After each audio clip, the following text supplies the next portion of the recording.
What's going on? This is another episode of Good Ass Conversations. Today I'm here with my mom, Katrina Doran. Hey, how's it going, Mom?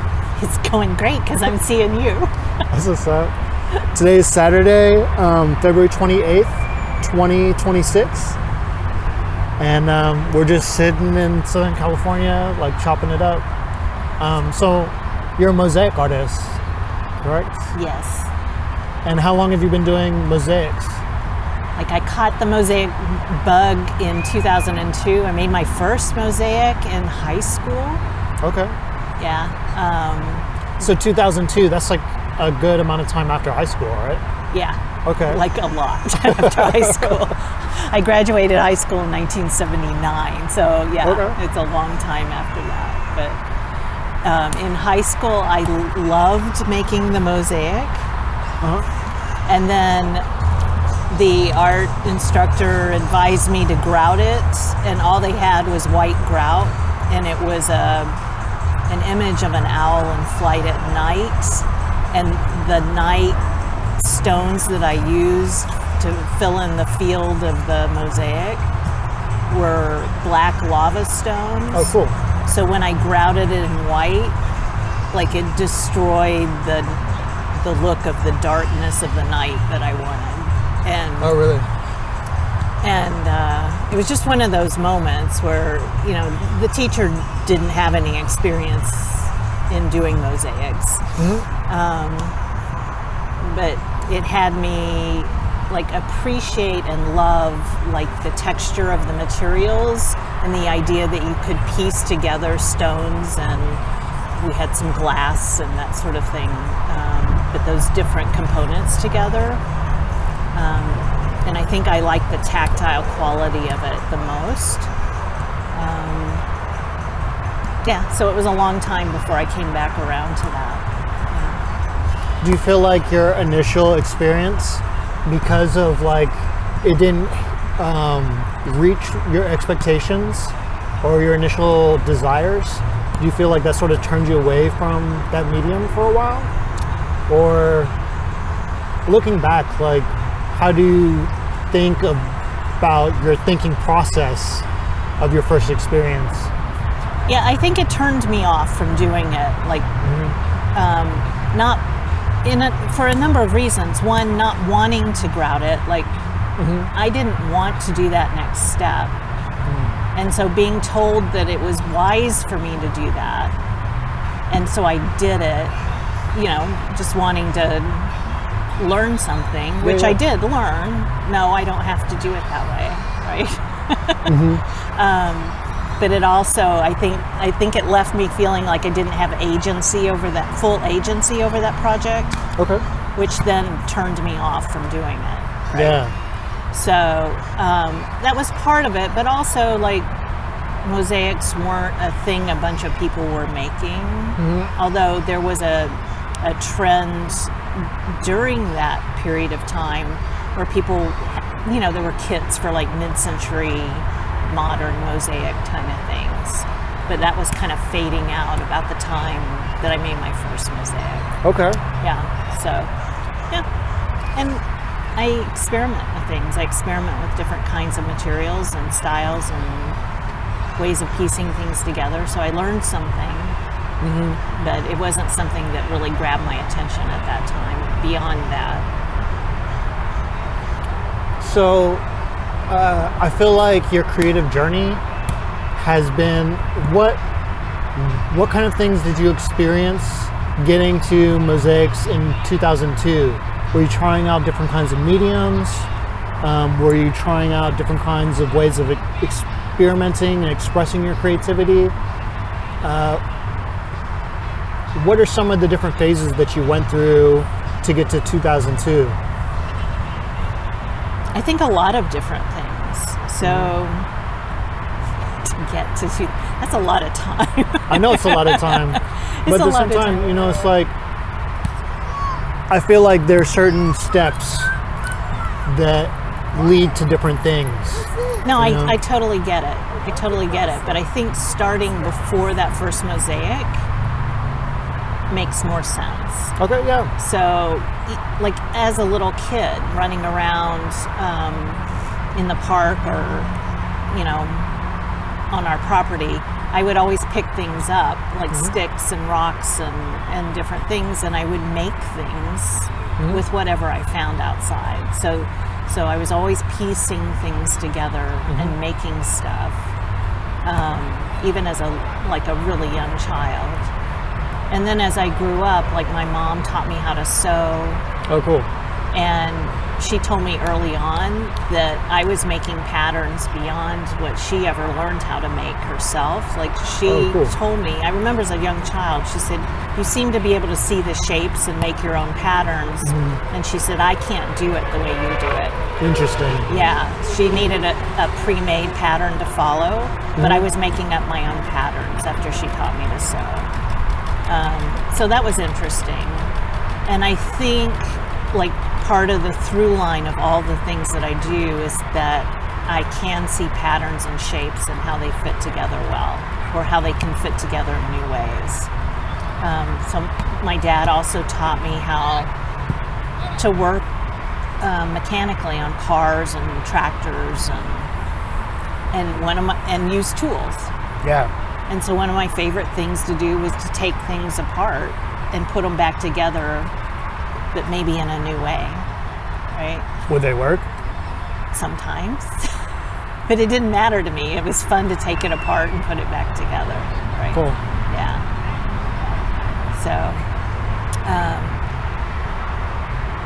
So there's always this kind of sculptural element to the things that I make. And the foundations of learning how to sew, and then learning how to work with tools and work mechanically, and then also learning how to cook. Okay. All seem to fit together really well in how I combine the experience of all of my senses, or as many of my senses as I'm aware of, working together to make something that's pleasing. Okay. And often it's the experience of making it that's the pleasing part. It's not always visually beautiful, and I love the experiment of it. So that's been part of it. So I had different like types of jobs and things, from interior decorating and working with spaces, arranging things in spaces, sewing, doing costume design, set design, performance art. And so by 2002, I was looking at what do I want to do, because I've been doing special event entertainment for a long time, and I wanted to do something else. And I had been trying to paint in acrylics, but nothing felt right while I was doing that. What felt off about painting in acrylics? Like it didn't have the weight, or I think ultimately the texture and the tactile experience that I wanted from it. I was trying to layer things together and get a visual representation going on, but none of it all looked stupid to me ultimately, right? And then I'd also been doing a bunch of collage work, and I liked that for a while. And then it sort of stopped, like I couldn't push it further than what it got to. Okay. So I was just trying different things, and when I started up with Mosaics as the possibility, I was like, this is really interesting. And I had promised myself that I would, like if I wanted to try something new, that I would find someone really good at it and learn from them. So you found a mentor? You actively sought out a mentor? I did, and it was really interesting because I was like, this is something I want to try. And at that time, the internet was starting to come around where you could search things, right? Yeah, 2002. Yeah. Before that, yeah. Yeah. So I was like, I got online, I'm like, Mosaic Artist in Dallas, and who pops up but someone who had written books that or a book that I was had noticed and whose name I had noticed in doing research about mosaics, and was internationally known. I'm like, here's my thing, here's my opportunity. Let me see if I can study with them. And I took a weekend workshop, and in that workshop, I was like, this is it. Cool. And in that process, I made a piece that I was then encouraged to enter into a show, and it won a prize from a famous, like a well-known gallerist in that area, in our area, and I won a cash award. So I'm Hell like, yeah. it's a sign. But more than it's a sign, I really loved doing it. Yeah. Right. So I just really dove all the way in. That's cool. Yeah. That's cool. Would you say, like, your imagination, you're able to see the mosaic, like, in your mind's eye or in your imagination before you make it? Or do you feel your way through creating it? Or do you get, like, how does your imagination work? Is it spatial? Is it sort of you see in images or movies? Is it textural? Is it colors? It can be all of those things. Okay. Yeah, so for me, it's never exactly just one thing. And of course, it took a lot of time to be trained, like to learn the skills and then find my own way and my own way of working with the mosaics. Our teacher was so encouraging, right? So that I immediately thought I was brilliant at it. Which, when I look back at it, I'm like, oh, those really were not so great at all. Maybe I was hoodwinked, bedazzled, but it didn't matter because I was having such a good time with it, right? And then their style of working was more contemporary. Okay. And so I thought, well, what if I go back and like learn the classics of mosaic making? So you became interested in sort of the legacy? I did, and so I started practicing those patterning styles and methods. They call it the opus, which is the style of the work, and there are different specific patterns used for the main motif, and then the outlining of that, if it's outlined, and how it fits into the field of the general mosaic and that sort of thing. So all of those have different patterns, which have different terms and names, and produce different effects. Cool. Yeah. And that was a lot of fun to learn. And then I was invited to start teaching, which really helped study better, because I like to study and teach. Okay. Some of those traditional ideas of working, what parts of the world were those coming from? Were they coming from, Turkey? Were they coming from Italy? Well, Mexico? The Greeks will say that it came from them first, right? And then to the Romans. Yeah. And then, you've got it in Africa and Byzantium and, Turkey and all of those empires, right? Carried it through.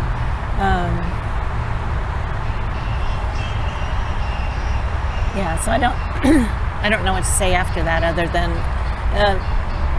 the way that it traveled across the world is really interesting. Yeah, because mosaics come from all over.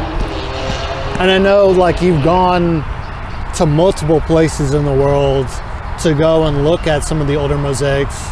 Like, I know you've gone to Mexico. I know you've gone to Italy to go look at glass, like smalti. How do you define smalti? Like, what is smalti? Smalti's an enameled glass. So it's a glass paste that's poured out into rounds. In Italy, they call those rounds pizzas. In Mexico, where they also make smalti, they call those tortillas. Okay. And then those are cut up into smaller bits that are then,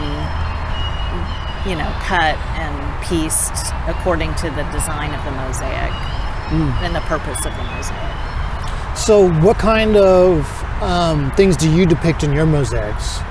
What are some of your focal points? It's been various. Like, I've really experimented with the art of mosaic, and so I've tried a lot of non-figurative things. Okay. So sometimes when I'm making something, it's the material itself that has me want to make the mosaic. Okay.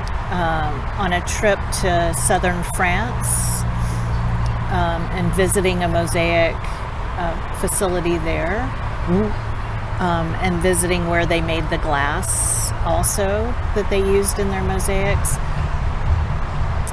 It was the discards of glass that became not glass tiles, but glass blobs, right? It's like once they pour glass into a mold and then they have leftover glass, it just gets dumped out and it will cool into a blob or whatever. They had a mound of that stuff, just like glass trash. Oh, really? And we got to dig through it, and it was some of those bits that were really, really beautiful to me.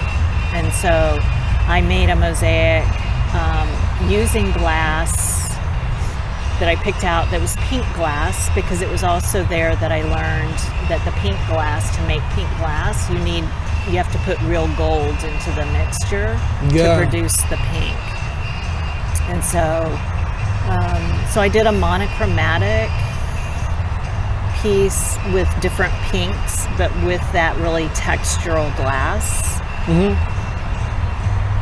And it's still one of my favorite pieces, right? What was the piece of? It was monochromatic. Would you say it's like abstract?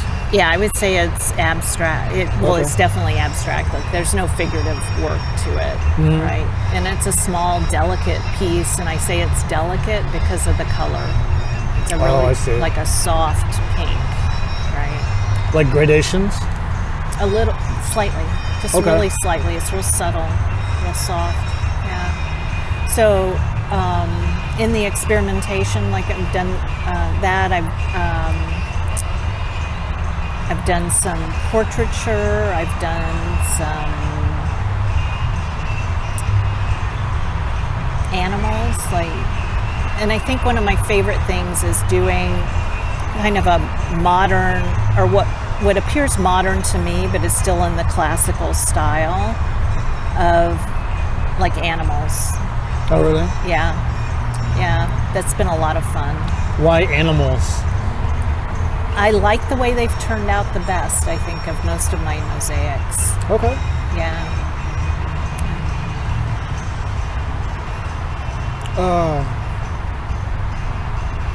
In one of the last podcasts I did, someone mentioned something interesting about keeping ideas living by recontextualizing them or reinterpreting them for modern times. You know, to me, mosaics is one of these mediums, art forms, crafts that is very tied to older cultures. And how do you feel like there are ways to keep it contemporary, like keep it tied into the current times? There are a lot of people doing amazing things with mosaics that make it very contemporary. So you'll see across the board, you'll see people using classical techniques with very modern imagery, like ideas or imagery, or even cartoon type depictions, but really people are experimenting a lot with mosaics. So you could see, you still see a lot of the classical work being done, just like it was done in the Byzantine times or around those time periods. And you also see people like playing with the ways and the types of materials that are used in mosaics, and using them in as new ways as they can imagine so far. So we see people stacking things like they've never stacked them before. They building new substrates and forms to work on, trying to make things look like floating fabric on a sculptural form, but it's all glass and concrete. those kinds of things, you know. And I'm kind of bouncing back in my head to like the previous question when you were asking me about like what kinds of things I make with my mosaics. Yeah. And again, it's a real variety because there's a piece that I did that's a sculptural piece that I really like a lot. That's the first of 3 pieces called Sisters 3.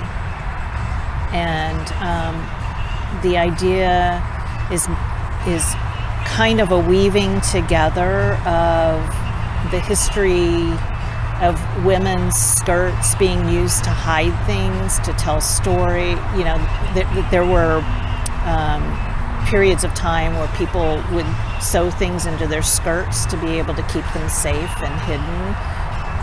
Like what? It could be jewelry, it could be paperwork, it could be mementos, you know, things that matter to them. And then there are people that would embroider or sew the clothes with symbolism, you know, to carry stories that would be forgotten. Like, especially if they were leaving one part of the world and having to move to another. It would be a way for them to keep their stories alive and then share them with other people. And the idea of the 3 sisters weaves together those stories of skirts. When I looked up the idea of 3 sisters, it comes up a lot in different folk tales. It comes up a lot in folk tales to like what part of the world? All parts of the world. Okay. Like, yeah. It can be tied to old goddess religion, like Mother Maiden Crone, or just 3 sisters, or, you know. And I don't know that it means anything. I think it means different things to different people. But it's just an idea that showed up in my journaling that I wanted to make in a sculptural form. And then as I made that first one, it turned into, like, I made it where light comes through and there's like colored glass on one side. And you can't see all the way through, but you can look into the skirt and there's a wavy mirrored base that reflects the colored light that comes in from the other side. Cool. So, and then there's little places here and there in the front where there's an opening just small enough where there, if you walk by it just the right way, there's a piece of colored light. So it's kind of mysterious, but it ended up looking like a lantern also, which I thought was interesting. So those kind of pieces that I make seem mysterious to me when I'm making them. They seem to, in their own way, make themselves. Okay. Other than the idea that it might be 3 skirts, 3 sisters. And then when I looked up 3 sisters, that also relates to certain mountain ranges all over the world, which I thought was interesting, that there's several places called 3 sisters that are mountain spaces. So they're kind of mountain-like also. But that's actually some of my favorite work. Well, you know, you found all of these peripheral ideas relating to what you're working on. You know, these things that tie to different cultures or different regions, different stories. How do you feel the piece developed in terms of what it meant for you? Like, you say it's sort of mysterious. Yeah, I think ultimately what it is for me is my interest in how cultures can all be related, like different cultures that all people mostly like are really interesting to me, and their cultural history, is really interesting. Their arts are very interesting to me. Yeah. You know, their religions are interesting. You know, I enjoy that. I enjoy the sound of different languages and music and foods. And so to me, it's, in its own way, it brings a lot of that together by working with mosaics. Interesting. Well, it's like mosaics to me is one of those mediums where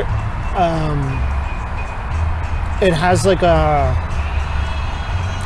journeyman master type system, like apprentice journeyman master, and it's definitely almost like a guild-esque type craft, where it doesn't seem like it was executed in the past mostly by one or two people. You know, it definitely seems like a lot of mosaics are executed by groups of people. Right. Especially big mosaics. Yeah. Right? Yeah. But those mosaics, like if we look at ancient Rome or Turkey or those mosaics, most of them were made as surface decoration. So they were made for big floors, you know, or then when they started putting them on the walls in the churches and that sort of thing. Again, huge spaces. It required a big workshop, a lot of people to work on it. And you have different stations of workers. So you had the people that cut the stone or made and cut the glass. You had people that did, like the high-end artists that would do the portraitures or the motifs that were specialized. And then you had the other people that would do all the field work around those special motifs. And so they've even found records of like the different pay scales and that sort of thing. Yeah. Were some of the mosaic, like the higher skilled mosaic craftsmen or artists, were they paid well? I don't really know. Like, I don't know. So again, like, as someone who like doesn't like to track time or necessarily numbers, even though I can do it and I will do it when it's important to do it, like, it's not something that I focus a lot of attention on. So I just thought it was interesting that there are records of that kind of information. Yeah. Well, in terms of, you know, running your own business, how have you learned to track some of those things or handle some of those things that you don't like to deal with? Like tracking your time, understanding how to charge. How have you navigated some of those experiences or learning how to get better at those experiences? Yeah, I just let myself play with it. You know, I also had really great mentors. So I had people that I could consult and have conversations with. Okay. And so they gave me their advice, right? So that helped a lot. And ultimately, everybody finds their own way to do it. And most of us find a consensus of pricing for projects. Do you feel weird charging for your work? No. Do you have any kind of hang-ups for charging on your work? No.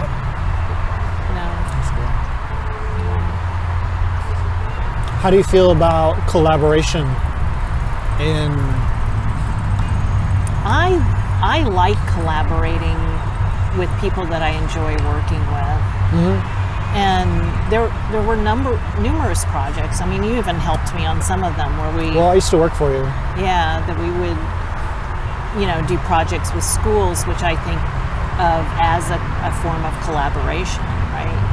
Even though, like, we've set it all up so that it facilitates their ability to work on the project. They're still working on the project. They're still collaborating. Oh, you see it as collaboration at that point? I see it as like execution, you know? I still think of it as collaboration because I notice, like, I wanted the kids to have a sense of. Well, you're talking about a specific project. When you're talking about kids. Yeah, I'm thinking about the kids' projects in particular. So explain some of the kids' projects then. So one in particular we did, I don't think you helped me on it, but I did a project with an elementary school where this was their art club, and they wanted to make a mosaic backsplash for the art room. And the teacher wanted each student to be able to create their own scene and make that scene as a segment of that mosaic mural in backsplash.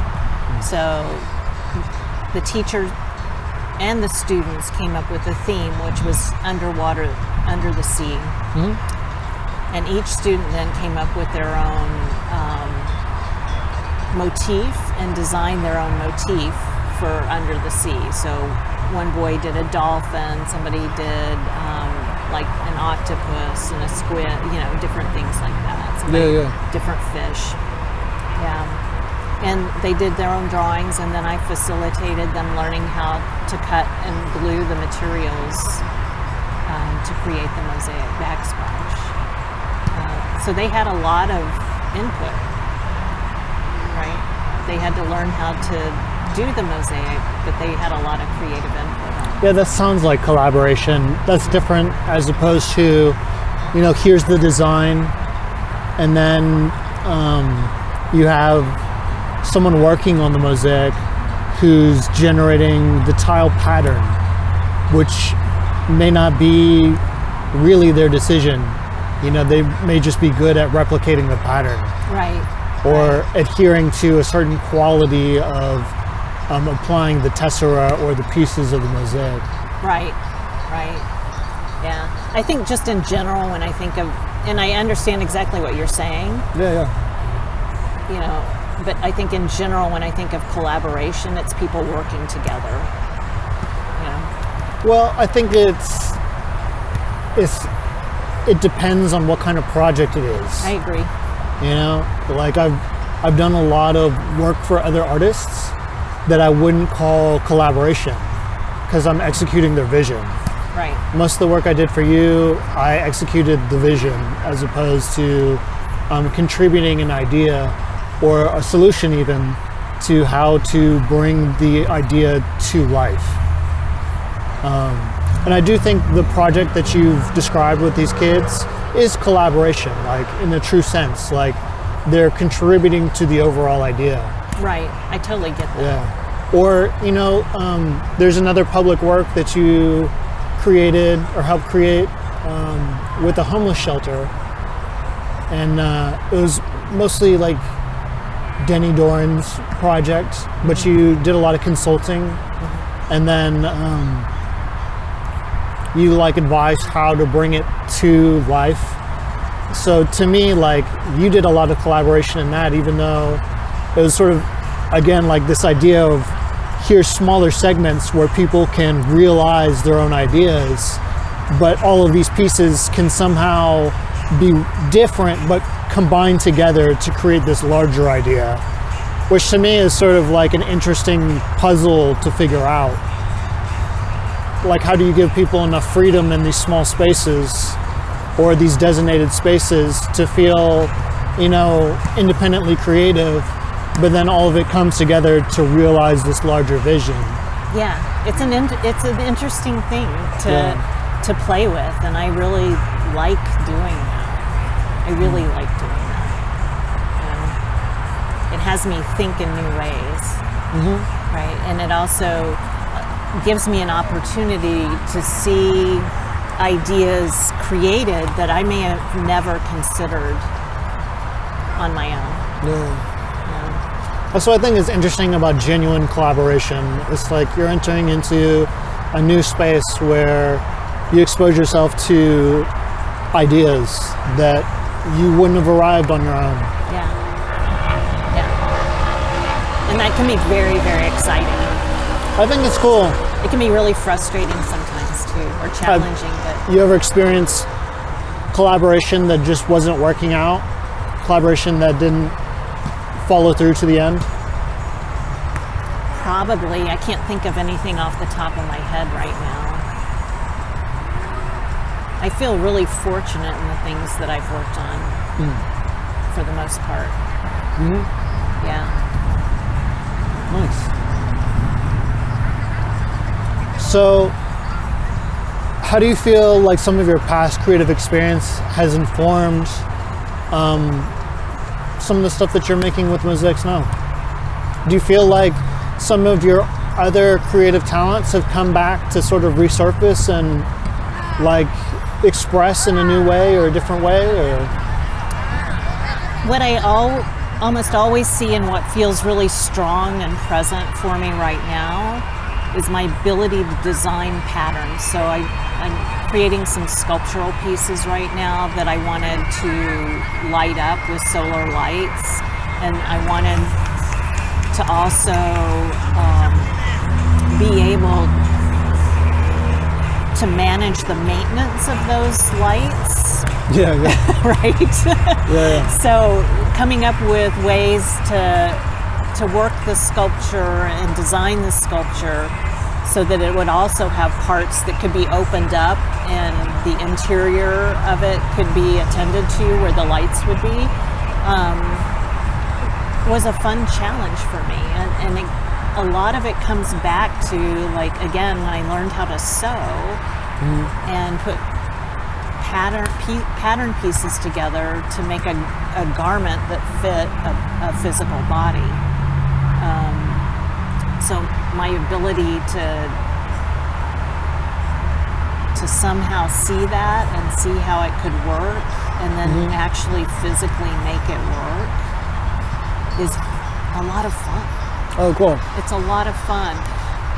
And and what I've been working on recently, like, I really gave myself time to figure it out without rushing it or forcing it and that sort of thing.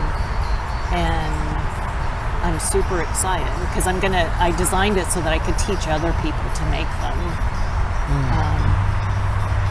And I'm excited to see what they end up doing when they mosaic the pieces that these sculptures are for. That's cool. Why not just design? Why not just design things and then have other people execute the designs? Probably because I'm a control freak. You're a control freak? At heart.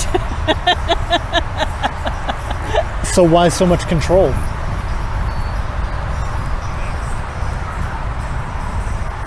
I don't really know. Like,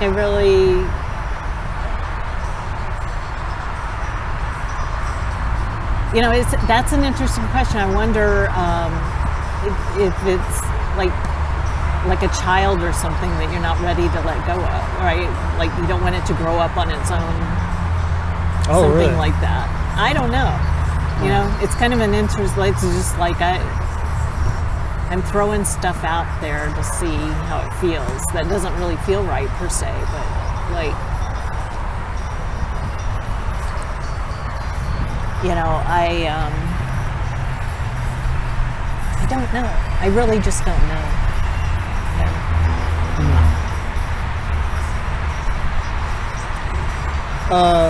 So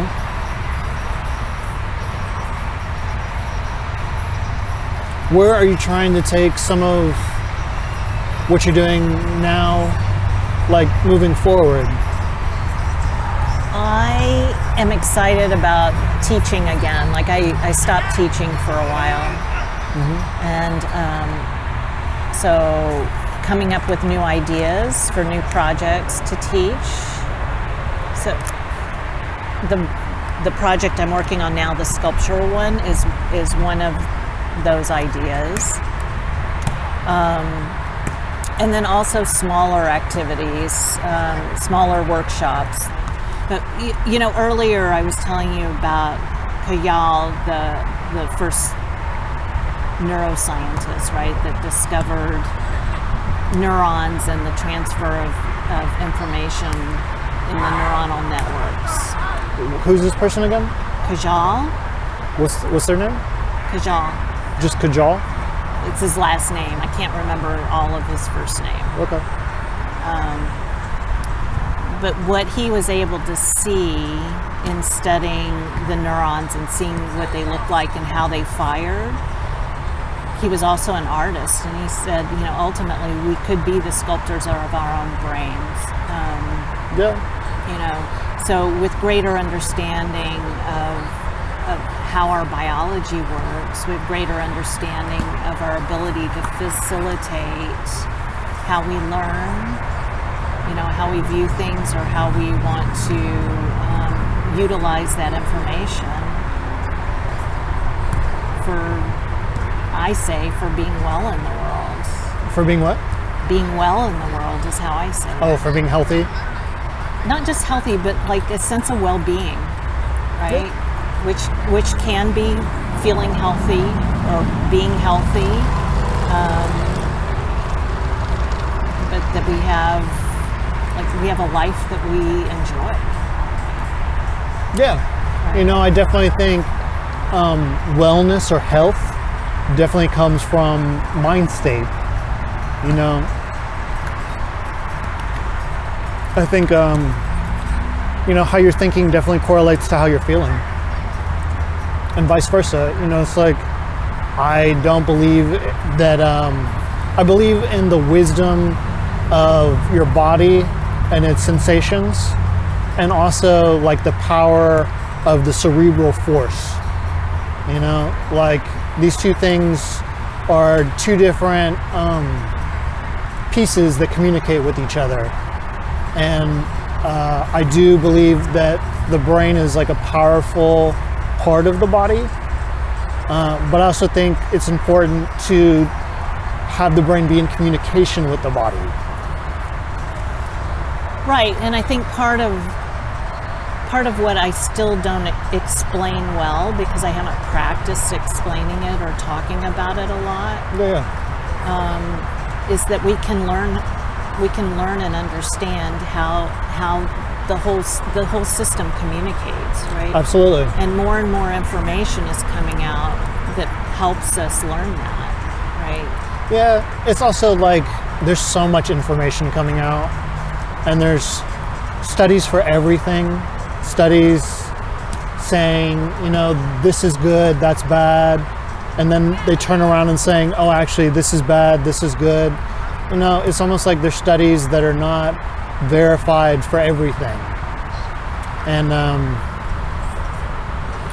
I think it's important, again, to give people like the space to find what works for them.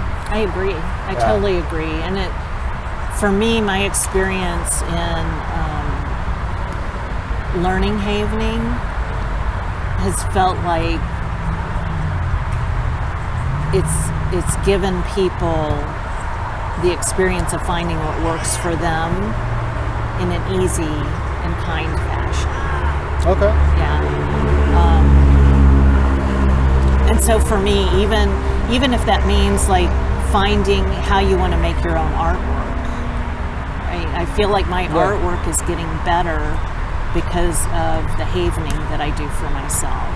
Which is basically a wellness practice for yourself. Yes, I think of it as a practice for well-being and being well.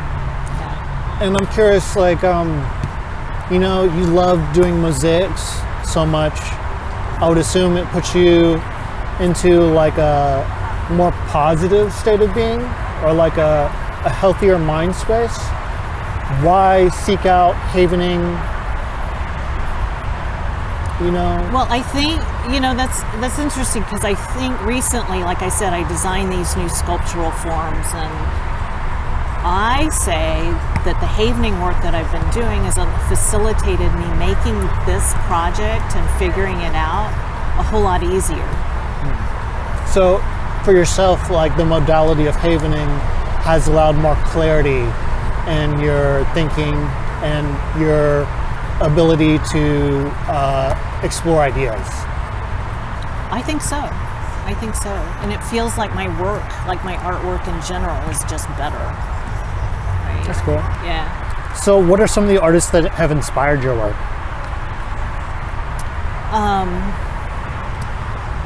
So Mosaic Artists that have inspired my work my first mentor was Sonia King So contemporary mosaicist. Emma Biggs is also a contemporary mosaicist that has really made a big difference for me.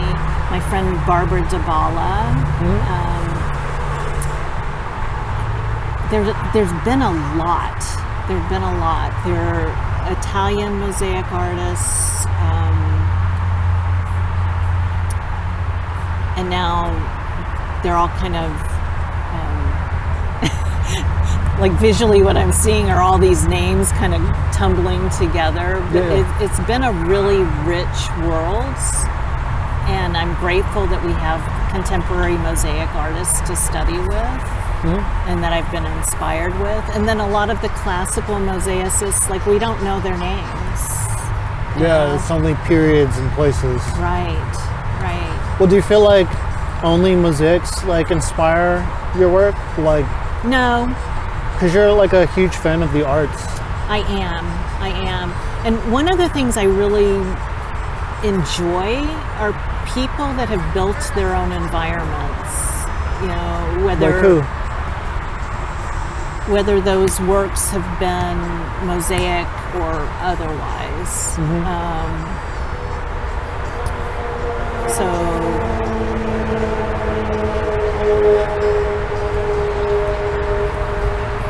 So there, in the mosaic world, there have been artists like Raymond Isidora in France who tiled his entire home inside and out and built gardens to decorate with shards. Oh, interesting. Yeah, really. And I think that's interesting. For me, like sometimes that work is a little over the top, like too much, too busy,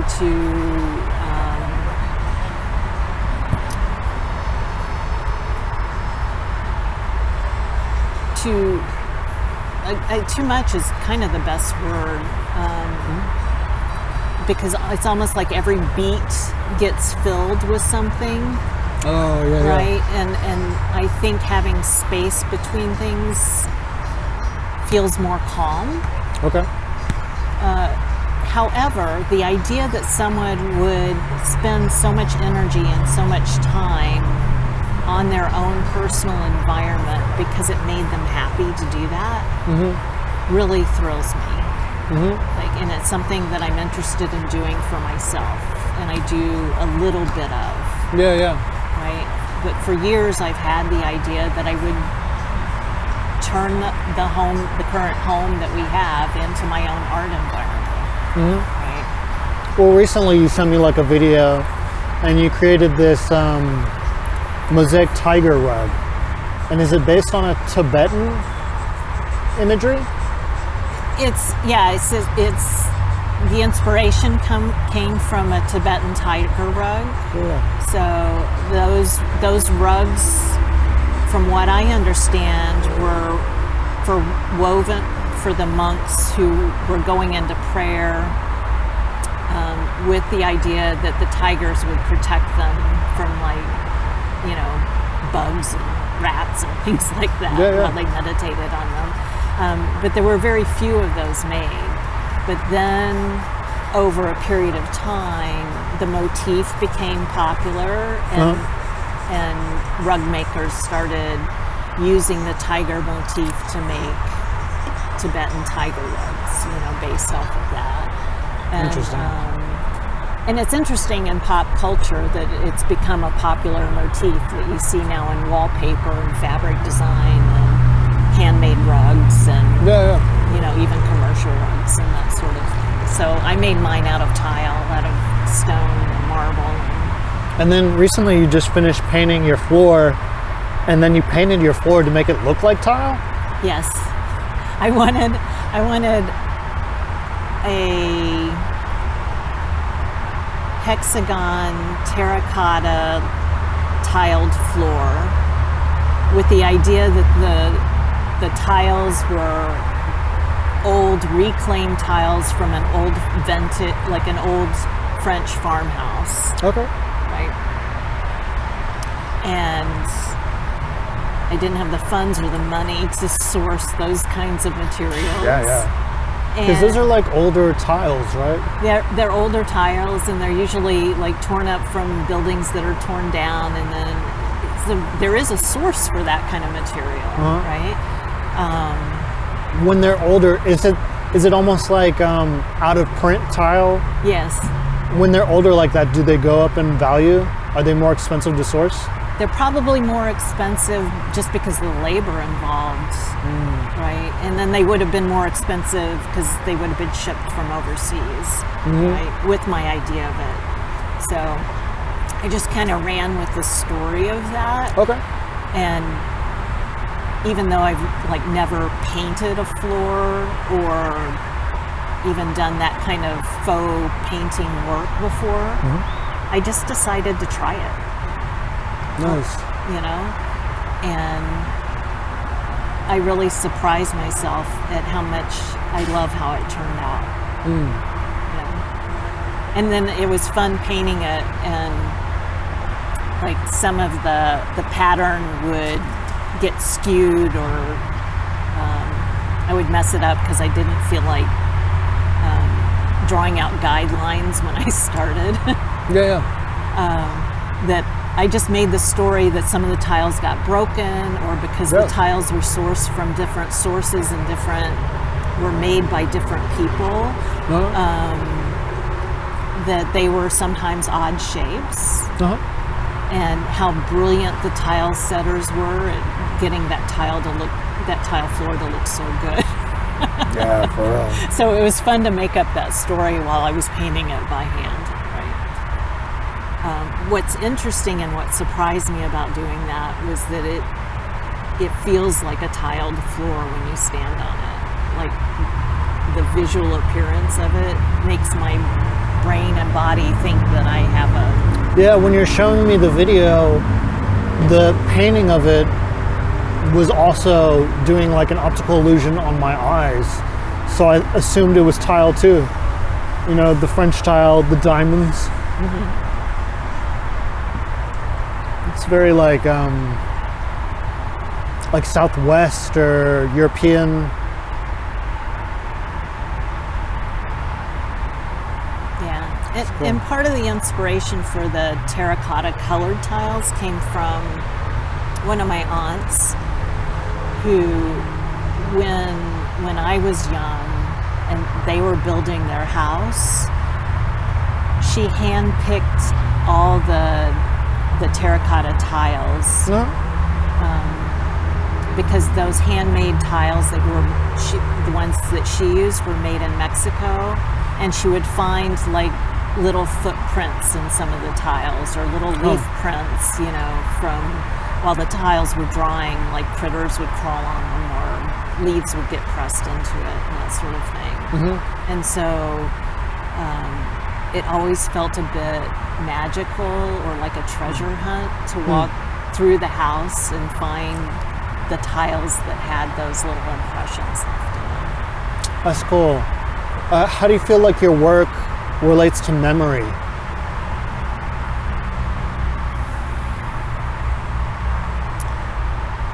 I think,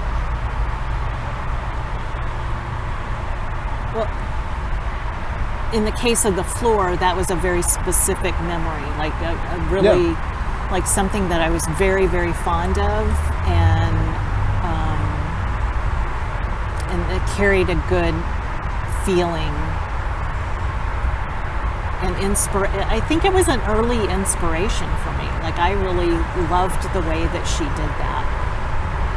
So that's this one instance. That's one instance, you know, where you connected something you did for yourself to an inspiration of something you witnessed previous.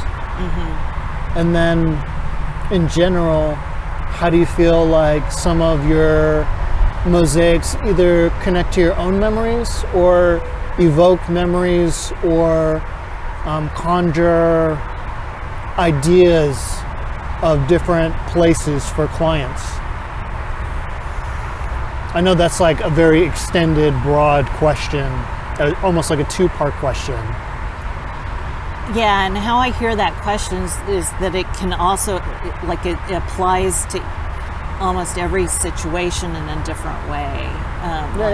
Like if we were to address how does it affect the client or respond to the client, sometimes the client comes with an idea that is about a specific memory, right? And so the concept relates to the mosaic then being a spark of inspiration related to their own memory, right? So there's that. So then do you feel like for the client, the mosaic serves as a vehicle, as an extension of their environment to a certain kind of destination, or like a certain kind of, I don't know, like access point? Access point or an anchor, right? Like it can be an anchor. Like when they look at that, like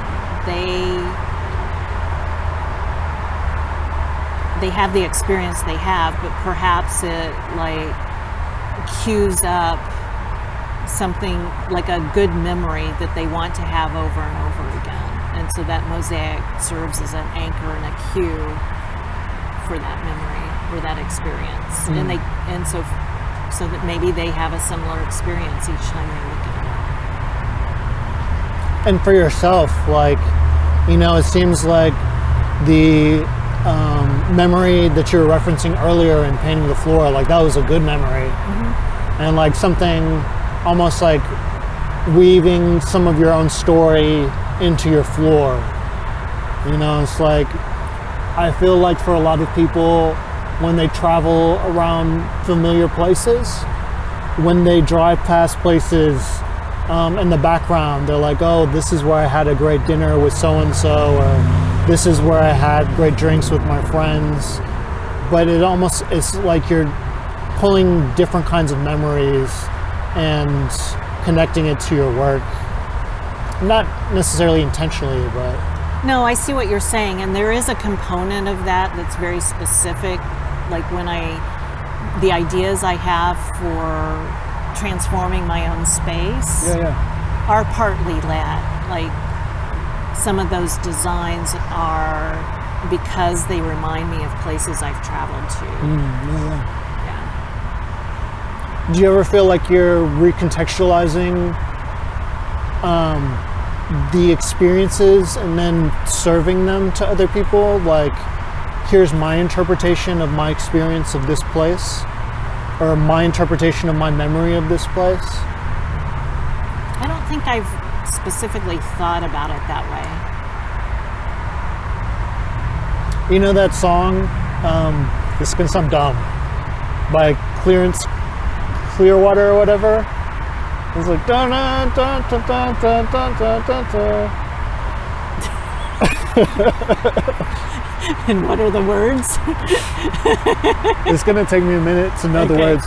But it's sort of like this country, down home, good old boy song, but they never had any sort of actual experience of that. So they used their idea of that to generate the piece, the art. Oh, I get it. I think I think artwork can do that. Yeah. I'm trying to think if I like intentionally set out to do that. It's interesting because I've done so many, like for me, it feels like I've done so many different types of mosaics. Yeah.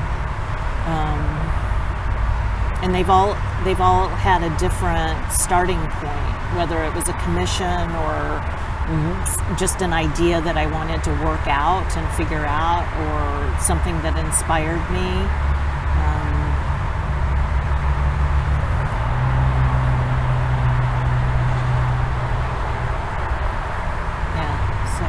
Interesting. Do you feel like, again, like the ideas have to be explored through mosaics? Like, do you ever feel like you want to explore the ideas through other mediums? For a long time, I only wanted to do mosaics once I found mosaics. And I did that for 23, 25 years. And that's a good chunk of time. Yeah, and lately I've been wanting to return to sewing and stitching and I'm drawing more than I've ever drawn before, and I'm really enjoying that. I'm doing more mixed media journaling type things. Mixed media journaling? Yeah, so it can be drawing, collage, that sort of thing. Paper cutting. Okay. I've been having a lot of fun doing paper cutting. Okay. Right. I've been wanting to build costumes again and even make masks. Interesting. Yeah. And sometimes I have more ideas than I physically have time to actually do all of those things. So I'm also looking at that a lot right now. Yeah. You know, what are the things that are really important that I really do want to make? You know, because I have ideas bouncing in all the time. Where do you feel like a lot of inspiration from your ideas come from? It could be anything. Yeah. Right? It could be me taking a walk outside and seeing different types of leaves and how they fell on the ground, or the colors that I see as I go for a walk. It could be a conversation that I have with someone. It could be somebody else's artwork or something that they're working on, and I'm like, oh, that was a great idea. Like, what if I did it this way? You know, there's an idea of wanting to experiment and play more. Oh, cool. Yeah. You know, a lot of people talk about like the inner child being related to the creative spirit. You know, I feel like the inner child conversations are subjective. Right. You know, and it's been like a big talking point and almost like commercial point for many decades. You know, selling a lot of different things through the sake of the inner child. Do you feel like some of your creative sources or creative medium expressions come from stuff that you did as a kid? Or do you feel like some of the things that you're coming up with now relate back to like who you were as like a younger person? Sometimes. Okay. Sometimes. So something that came up recently was remembering my pet alligator. You had a pet alligator? He's not really an official alligator. He was a caiman, which is a similar reptile and doesn't get quite as big as an alligator. So it's called a caiman. It's called a caiman. Okay. But I called him Albert the alligator. Okay, yeah. Right? And I think it's interesting that I've collected different things that were like the ideas for future projects that are alligator themes. Oh, interesting. Yeah. And so recently, I was having a conversation with a friend, and I was telling her that Albert used to sing to me, and we'd sing back and forth to each other. Interesting. I know, and my dad recorded it on one of those reel-to-reel tape recorders. So somewhere there's proof, right? And I was telling her that I just realized that what was interesting was that once he got really too big for the aquarium that we had him in, Dad gave him to a friend to have him released on the river and in the area where I now live. Oh, really? Yes.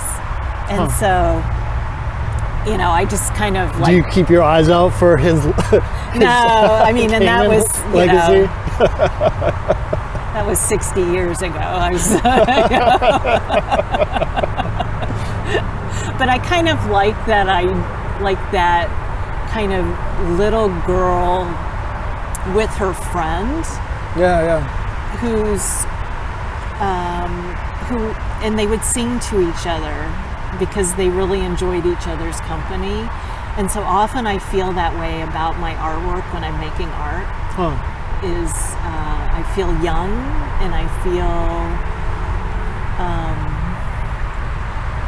like it's a good friend. Oh, cool. Yeah. Yeah, something I'm curious about is like, I feel like sometimes creativity can be isolating, but then sometimes it can be a community, and it's like, how do we take it more into community and still have it feel like it's something we're contributing, and it's still fun. Yeah, and I think that's going to be individual, right? Absolutely. And it's something that I enjoy doing. Like, I really, really love making stuff alone and being alone for long periods of time. Mm-hmm. I also find that my life is more rich when I engage with community, when I engage with, whether it's friends or even people I've never met before. Yeah. Because it expands what I see as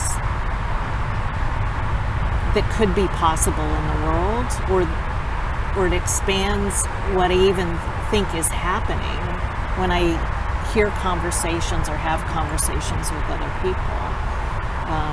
Because left alone in my own head, there's just my world, right? Yeah. So to me, it's much more interesting and exciting to do both.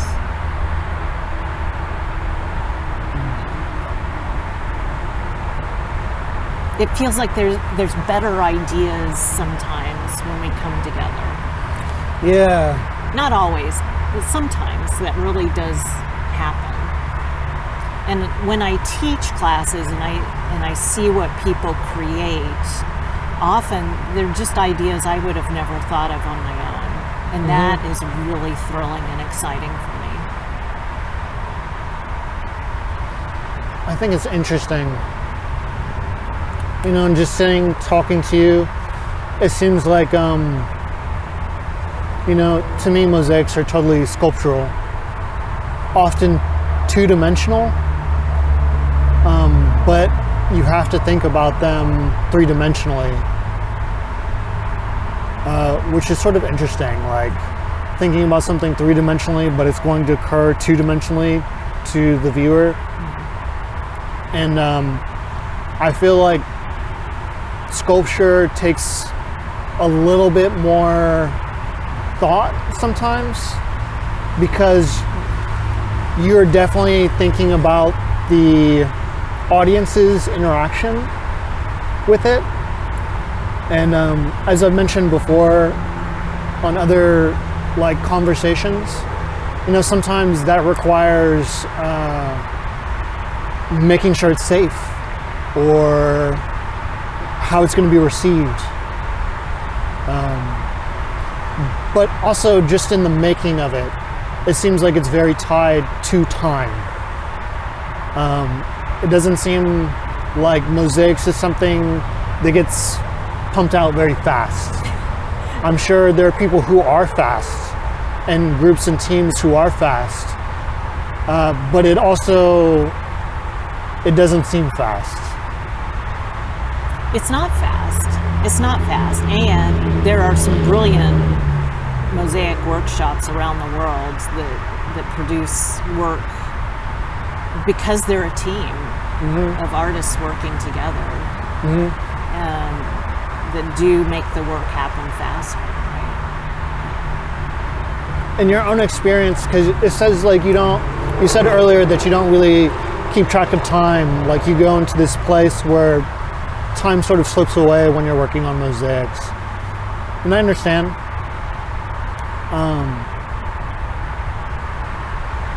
But then also, I feel like when you incorporate business into it, a big part of business is delivering on deadlines or managing the relationship with the client, so you can manage the deadline.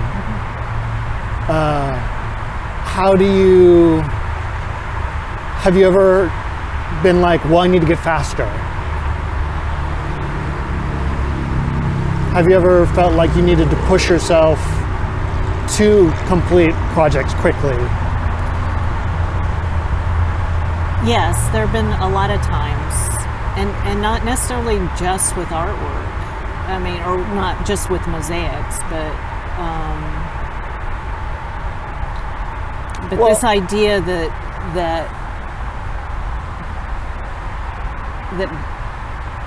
is probably based on like what I think other people expect or what the culture expects. Yeah.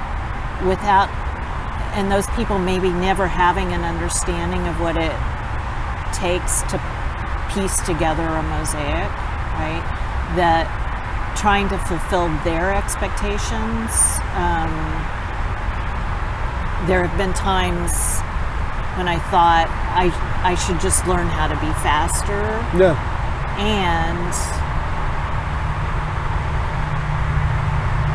And there are things like you can learn an economy of movements and motions, and you can learn your craft really well, which does facilitate some of that. And still, it's a slow art form. It is a slow art form. It's a slow art form. So what I learned is to just tell the client that this is a slow art form and I'm slow, and to stay in communication with people about the process and what's happening. And I found that almost everyone has been just so generous and so great about that. That's cool. Like in comparing it to some of the other art forms that you practice, like you mentioned cooking. I know that you used to do catering like way back in the day, and sewing, which I feel like the reality of sewing, like on any kind of commercial project, it requires a certain skill level, a certain speed level. Mm-hmm. Would you call yourself like a fast sewer? Yeah. The only things that I made fast were costumes. Mm-hmm. And most, because the event had to happen on a specific date, right? It's right? And a lot of that though, like wasn't fine sewing. It was sewing so that it looked great for the event, and the amount of times that it would be used for those performances. So done quick, not done right. Yeah, often very creatively done. and occasionally, like we would be pinning each other and into the costumes or sewing the costumes on as we were walking on the stage, right? Yeah. Which is standard. Yeah. In a lot of that world. Yeah. A lot of people do that. Well, and part of it depended on, if they booked a certain, like if the agency booked an event that required a certain look in a very short period of time, and you're coming up with the idea and piecing it together as fast as you can. Sometimes it's just pinned together. Would you say when it comes to cooking, like, were you a slow cook too? I was a methodical cook. So when I cooked for a particular restaurant that was like a gourmet takeout kind of place, I went in early to prepare the food that people would then come and pick up later, or if we were doing a specific catered thing, you plan your time for that, right? So you just know how much time it takes to do those kinds of meals. You understand how to block out things to complete certain tasks in those time periods. And so there's a type of organization that happens, that you become familiar with and can piece together. Lately, cooking, I still love to cook, but I'm not cooking professionally.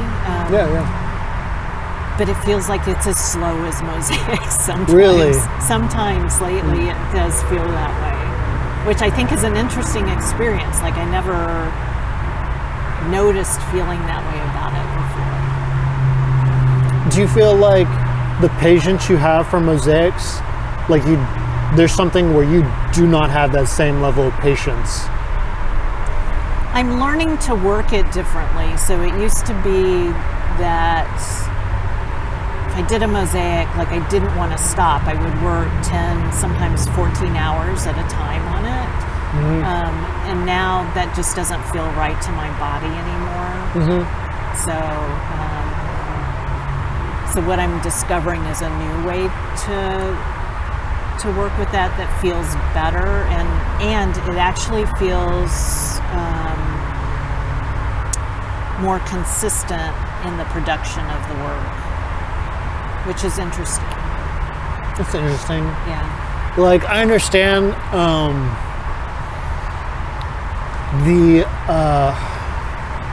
all-encompassing attention that can come with certain ideas, and you're just in the idea, working the idea. Do you feel like now there's a way to manage it so it's okay to walk away from ideas for a little bit, to go do something and then come back to it? Yes. Like, I feel like I have more fluidity and freedom with that. How did you like find some of that for yourself? The havening work. Okay. Yeah, the havening techniques have helped me with that a lot. So sort of like wellness practices, like a wellness practice for yourself help you? Well, and I would even say observation, like observing myself working, right? And observing my physical response to the ways in which I was working, right? And then just kind of questioning that. Is that how I want to work? Is that, because for me, working those long periods of time towards completion of one specific thing was in its own way my fear that I wouldn't get to finish it. Was part of it. Another part of it was that I wanted to see it finished. I wanted to see what it would look like finished. And so there was that enthusiasm and excitement. But once I started noticing that there was a fear that I wouldn't be able to finish the work for whatever reason, I started being really curious about that. It's like, why do I want to work on something and get it done because I'm afraid it won't ever get done? Like that was some sort of, in its own way, convoluted thinking about the work. Well, do you feel like, because I notice sometimes you get ideas, or I've gotten ideas, and there's a certain kind of energy to the idea. So it's almost like I need to act on it soon.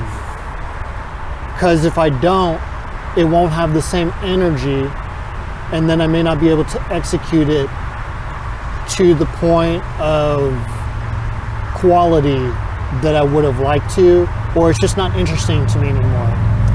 Yeah, so I've actually been questioning that for myself as well, because almost so many new ideas that come in, I'm like, oh, that's brilliant, I've got to do that. I better start it now. And if I start it now, I won't forget that I want to do it.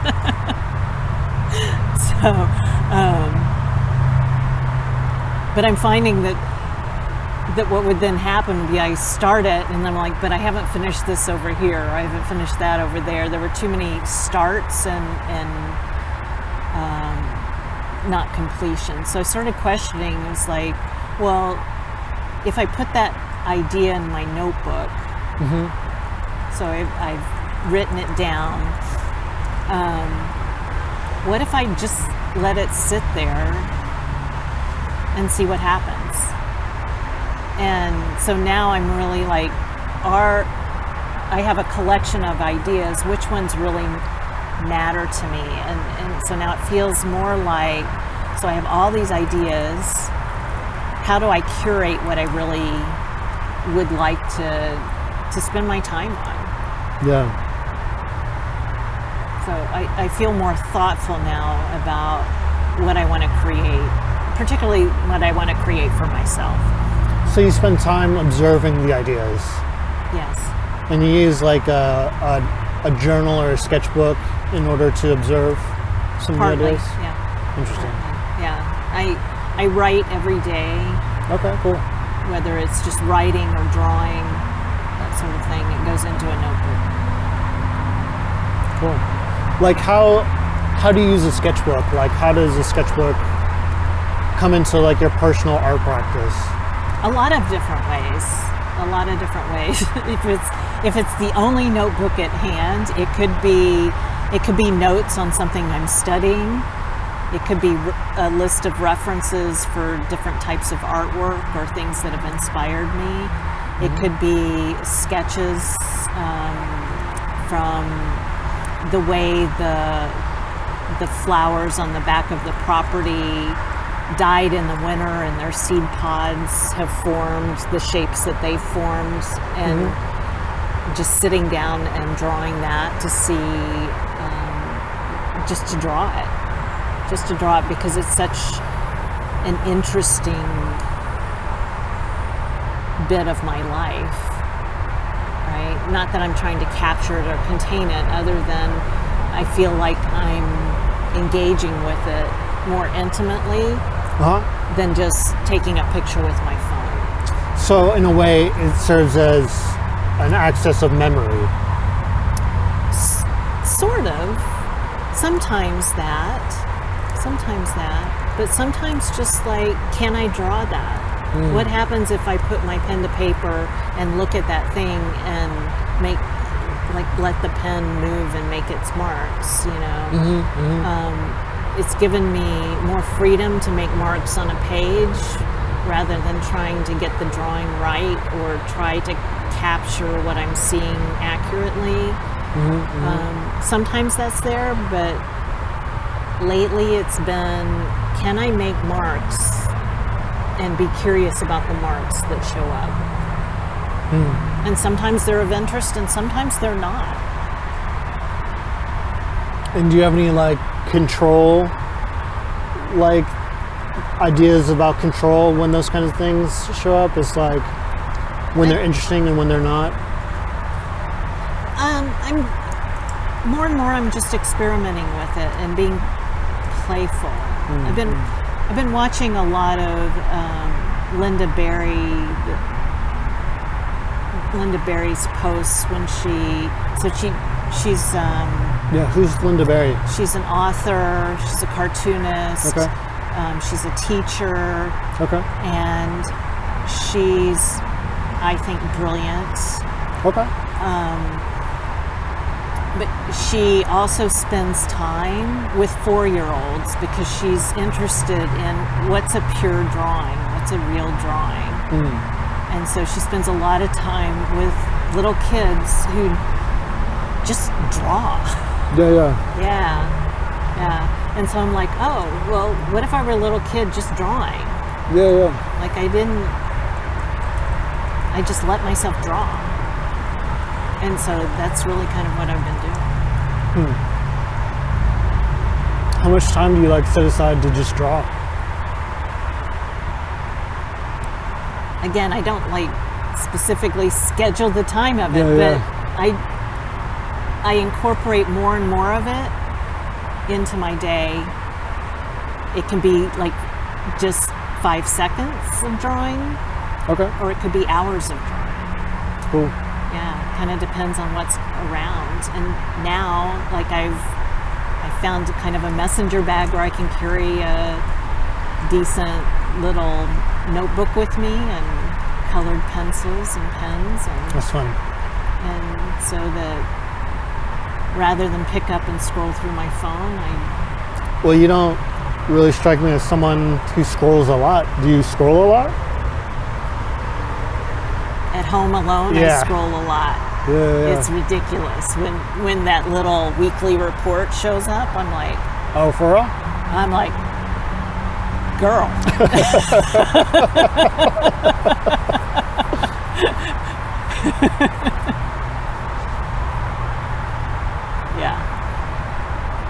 Yeah. I hear you. I mean, like... It's interesting, depending on how my schedule is set up and what I'm doing as like my main job, like how much more I'll scroll or how much less I'll scroll, and what times I do it and where I do it. And like even, I feel like to me the location of scrolling is where I try to be the most observant, because there's so much other things I can do than scroll. You know, I feel like what I really don't like is now like looking for jobs involves a certain amount of scrolling. And yeah, it's just like when you factor in the other scrolling, it sucks. Like there's just something about scrolling. I wish that someone would develop a way to innovate scrolling so we're not doing the casino. I also think that casino, like that rolling and really it's by fast, design. Yeah. fast flickering. I think I'm not sure that it's good for my brain. It's not good for anybody's brain. Yeah. It totally puts you into a very specific kind of state. It totally affects your nervous system in correlation to what kind of light and what kinds of imagery you're experiencing. Who knows like how or at what level it's hitting the brain and the nervous system and how we're internalizing it. You know, we won't know for a long time, and it's already habitual. So it's like we've already spent years doing it. It's already affected us. Right. We already have the radiation. Yeah, and we have so many other things too. Again, like me becoming aware of what I'm doing, like with like scrolling and how much, and then really questioning, is that really how I want to spend my time? Is that really enriching my life in the way that I know life can be so rich and full? Right? Yeah. Well, it's been like ongoing my whole life, you know, and like a more prominent question as I become an adult and becoming an older adult. Like I love digital worlds. I love exploring worlds in general. You know, exploring creative worlds is super fun. But how do I balance the exploration of digital or imaginary worlds with living in a physical body with the ability to go into shared reality? You know, what's going to benefit me the most in different contexts of time? You know, that's something I've spent a good chunk of time trying to figure out. And you know, just realizing like I think it's important, like, it's weird to say, like electronic sovereignty, you know, like, or the ability to like use electronics how we want to, I think is important. But also the ability to have the power, because I think sometimes like when you feel like you don't have the resources to go and explore shared reality, like it's easier just to jump into digital worlds or imaginary worlds. Like, so understanding how I can explore shared reality based on what I have available to me. Yeah, and just being cool with that. Yeah.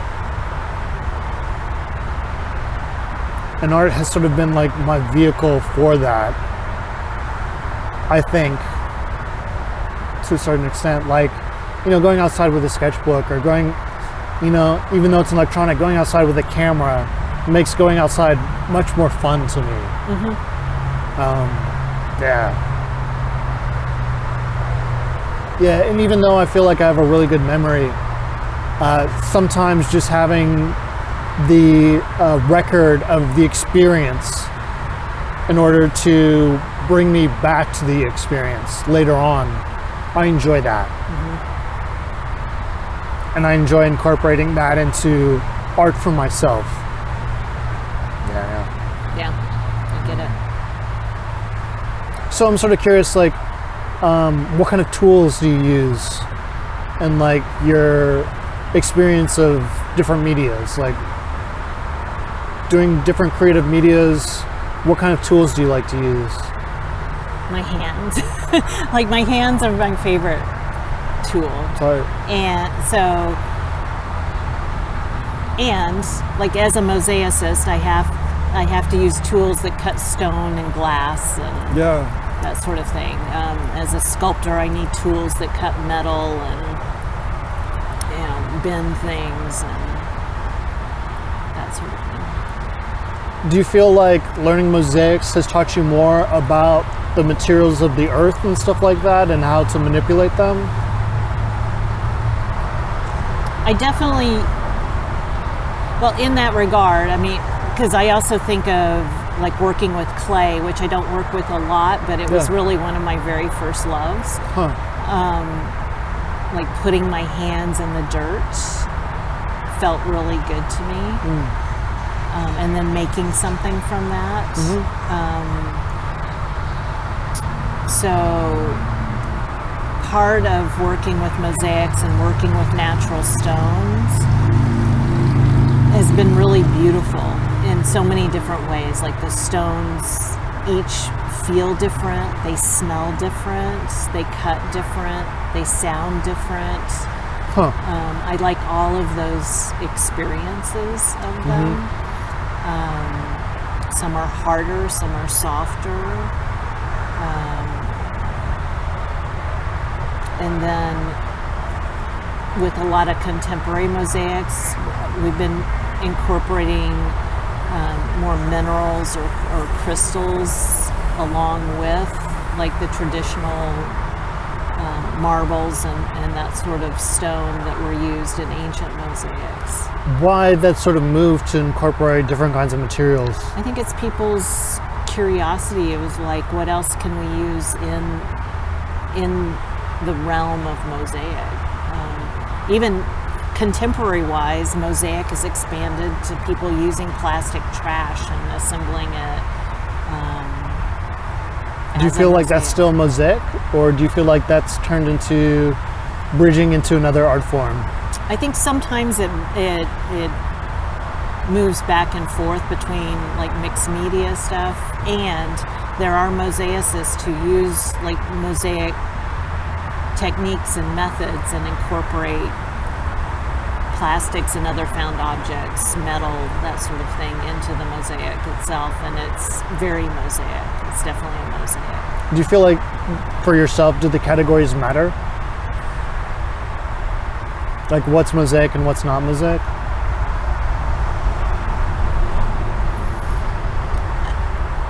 I think I have a pretty, I don't know whether I ever thought whether it mattered, other than, for me, it feels like there's... Okay, we're back. And I was asking you about, does like the categorization of mosaics matter to you? Like something being classified as a mosaic or not as a mosaic? I don't know that it matters to me so much, and I'm for me, like, the distinction is relatively clear. Like, when I see a mosaic, I know it's a mosaic, and when I see something that crosses the line between mosaic and mixed media, then that's what it's doing. But I don't have any attachment to that. Like, it's not necessarily important. It's just like, it's almost like there's oil paintings, there's acrylic paintings, and there's still paintings.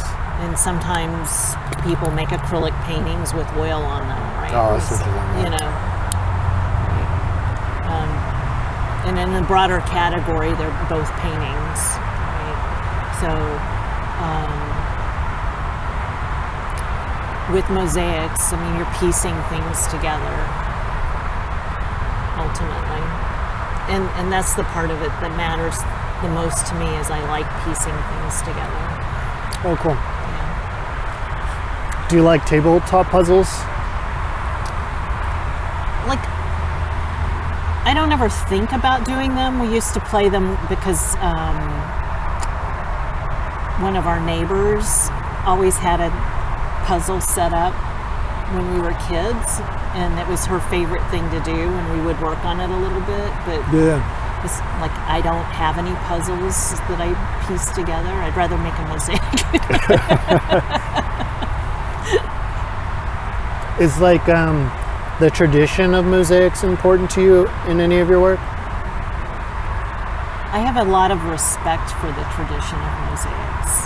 So that respect for the fine craft that it is matters. To me it matters. Interesting. Was there anything that you want to add? Anything you just want to say? You know, I was thinking we were talking about drawing and working in a sketchbook earlier. And it's not something I necessarily did throughout my life, you know, as someone who makes things. But it was when you started like exploring being an artist yourself. And started carrying around a pocket notepad that you could draw in no matter where you were. That really like sparked something as a possibility for me years later, right? Like I was very aware of what you were doing, and I was inspired by that. I was really interested in you, like really engaging in studying your craft or studying something new for yourself that way. So I think of that often when I'm now drawing and sketching for myself. It's like, oh, how could I make it even easier for me to draw and sketch? Yeah, that actually takes me back to a question I had earlier that I sort of like let slide. Working this last job that I had this coworker, and he was an interesting guy, but when he was sculpting or fabricating, he said he just liked having time to think.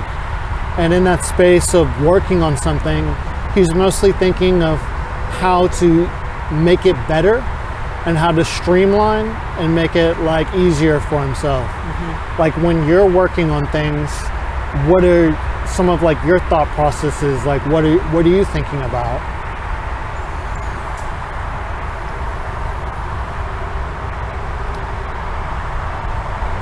Again, that really varies depending on what I'm Absolutely, working on. it's a super broad question. Yeah. So when you asked me that question, the first thing that popped in my head was creating the new sculptural forms for this class I want to teach. And part of what I thought about while I was working on them was how do I streamline it to make it easy to teach this so that it's easy to repeat it. And that almost anybody could follow the instructions and do it if they were interested in doing it, right? And then how do I design the forms that I'm making so that they could have various levels of difficulty for people who wanted to start with something who had never made this kind of sculpture before and didn't feel very confident in it. You know, could I design something that would be kind of the first stepping stone? And then could I do something slightly more difficult with another skill level built in on the second one, and then the third one being even a bit more complex that incorporated more things to learn, right? And that was a lot of fun to figure all of that out. And then I haven't taught this class yet, so I won't really know the answer to those things until I teach it a few times and see what people's experiences are of learning how to work that for themselves. Like in your own experience of being a student, like do you try to think about what your perspective was as a teacher from when your perspective was being the student? Do you try to teach like that? Or Do you teach more so based on how you perceive your students learn, if that makes sense? Because everybody learns differently. Everybody learns differently, and I seem to have a real facility at being able to see that in my students and accommodate each student's learning style with what I'm teaching. I also enjoy that a lot. I had really excellent teachers. Oh, cool. And so that's definitely influenced how I teach, right? And I've tried a lot of different teachers. I've experienced a lot of different artists and the way that they work and the way that they teach, and that's also been really useful. Cool. How important do you feel like art education is? I think it's the most important education. I'm sorry.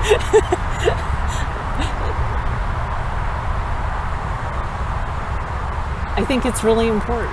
I think it's important. I think it's really important. I think it's really important that we know that we can make things with our own hands. Yeah. That we have these imaginations that can imagine something and then, again, physically make it. Yeah. I'm really fascinated with people that are able to design and create things and then use new technology to make things. Absolutely. That, for me, like, I don't know that I can do that, but I also haven't tried that. Do you use a lot of technology in your art practice? I really don't. And more lately, I'm doing things more old school, by hands. And there's merit in that. I believe that old school by hand is tried and true. There's certain ways of designing old school that are very cool. I feel like those things will be sort of beyond me unless I want to dedicate my life to it. Being an architect and drafting by hand, that's a very unique skill. And I think when it comes to designing other things like cars or manufacturing certain kinds of machine parts that are designed by humans, or even garment construction, it's like there's that draftsmanship element that is very cool, the old school way. But at the same time, I don't know that I'll ever reach some of those levels, nor do I actively plan in my schedule to dedicate that kind of practice to learning those things. Yeah. And we're going to see some really innovative, exciting new things that get created in the world that we've never seen before. I think so. I just know for me and the ways that I like to work and where it's a real pleasure, it's by hand and it's pretty slow. That's cool. Was there anything that you want to ask me? Is there anything that you just want to add even? Like, I've really enjoyed the conversation, not knowing how it would start or where it would go. You're talking about this conversation? This conversation. Yeah. Yeah. So, I'm interested in and I've heard you speak to it some on your podcast, but this podcast, the questioning, the interview, like spending time in these conversations, is it a type of art form for you? Or I've heard you mention that it does contribute to your ideas about art or the ways that you maybe even make things. But do you think that the podcast is an art form? Yeah, I do. I do think it is an art form. I used to have a roommate when I first moved to the part of California that I'm currently living in, which is very close to Oceanside. And they are very about entertaining and in a way connecting with people. And I think going back to, I don't even know how to describe it, like the art of hosting is like a unique ability that I feel like not a lot of people practice so much anymore. I think it also goes into a little bit of ideas about service within the service industry, and also how like service industry, I'm just running down tangents. Service industry is like a new experience in like the history of being human. Like the service industry hasn't been, it's not a super old job. So I think there's certain ideas that were formed in the formation of service industry that connect to the ideas of hosting, and to me, like the ideas of hosting connect to the ideas of building connections with people and relating to people. And I think the podcast is an art form because I wanted to generate something where it came out of wanting to listen to something while I was at work that would keep my mind going back to making art. So, when I would come out of work, my mind could already be primed for making my own art. And I was curious as to how different people went about their own art practice to see if I could find little ways to improve my art practice. And, just like this conversation, like when you start a project, you may understand the entry point, but you may not know what you're going to go through in the completion of that. Like, we didn't know where this conversation was going to go. Mm-hmm. I didn't know where the first season of this project was going to take me, like how I was going to feel at the end of it versus the beginning. Yeah. And I do think that there is like the art of conversation, and ultimately I think like a lot of, my perception of people's art is dialogue, conversations. Mm-hmm. So in a way, like translating it to a different medium and making it minimal in a way.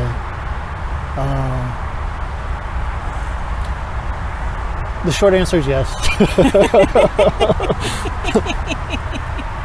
But also like just trying to develop my skills around doing this. Got it. Yeah. Because I love to talk, and honestly most of the time I'm just like down to talk to people. And when I see people and I'm not talking to them, usually it's either because like I have something to do, mm-hmm. or something is taking up my bandwidth, so it's like hard for me to engage. Mm-hmm. But I know like I can do it half in the bag. So yeah, and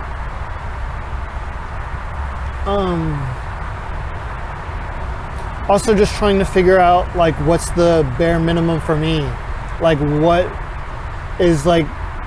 do I need to make for myself that's going to satiate me and like satisfy that thing for me, because I've had to go through a lot of changes while making this podcast. Mm-hmm. And in those changes, like different kinds of schedules, being around different kinds of people, and I notice how being around different kinds of people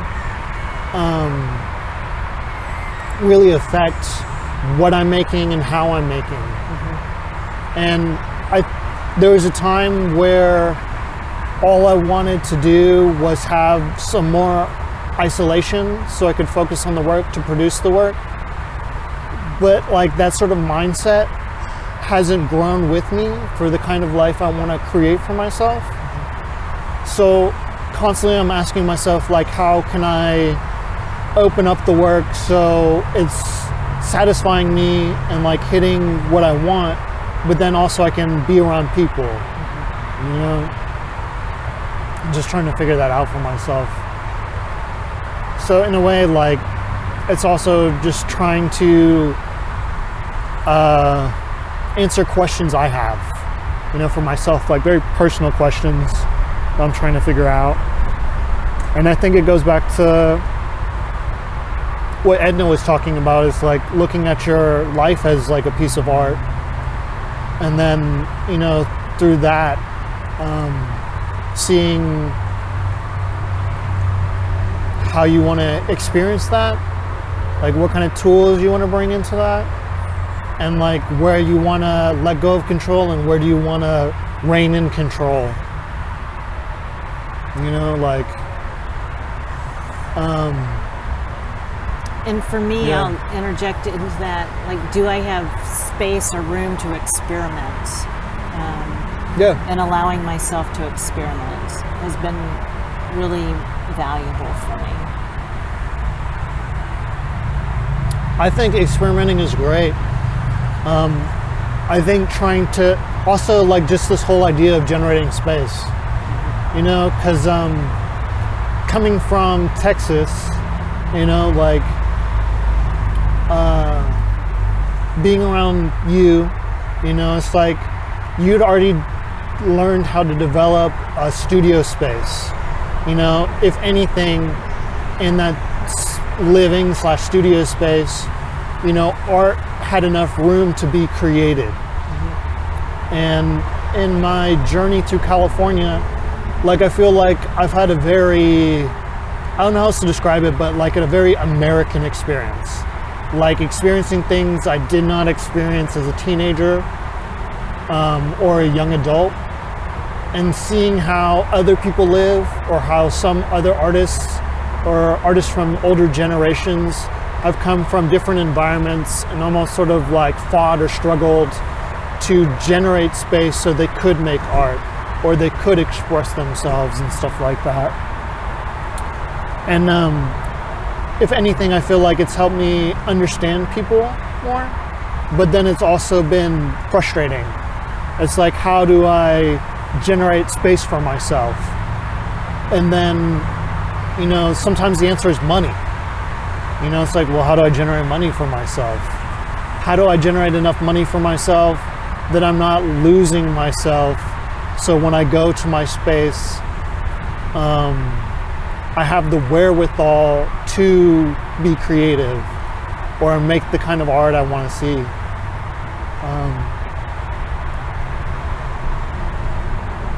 Yeah, and it's like, it just seems like a lot of things come down to time and money. And sometimes you don't need those things, sometimes you do need those things. It's all contextual. But I also realize, like, so much of it is mindset. But then environment can change your mindset so much. Certainly the way we respond to it, or whatever it cues up even. Yeah. You know, I have people in my life that,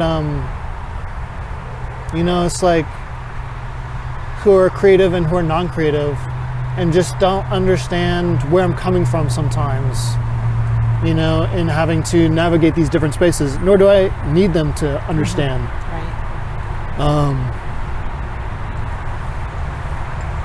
Because it's like, also, I think I've learned to, the more, going back to talking with Jewel, you know, it's like the importance of being able to believe in yourself through any environment. And the importance of being able to, I don't know how else to say this, but there's mindset, but like taking it into a more abstract way of talking about it, there's the shape that you hold your mind, if that makes any sense. It's very vague, and I don't know how to describe it other than... It's metaphorical. So I don't know how to talk about it other than through metaphor. That's okay. But like, the ability to hold your mind shape in different environments and times. And that's a skill. And I feel like in the past it was very easy for me to hold those through different environments. But just like wear and tear, you know, and like more responsibility, or, you know, like it changes things. So yeah, and it's like I think what becomes valuable changes as you get older too. I think so. Yeah. Like I love making art. I love hanging with my favorite people. I don't feel like I want to sacrifice either of those in order to live life. Mm-hmm. You know, sometimes I do got to say no to hanging out with people. Mm-hmm. Sometimes I do got to let go of making art to hang with people. But at the same time, it's like really trying to figure out a way to bridge the gap. So it's like, my boxes are getting ticked, and then I can still spend time with loved ones. Yes, yeah. And I think certainly, like, I experienced a lot of that myself, and again, I now view like those experiences as part of my lived experience of learning. Yeah. And more and more coming to a place for myself where there's a lot more clarity now for things, opportunities that come up. Do I go spend time doing that when I thought I was going to be doing this, or when I had planned to do this?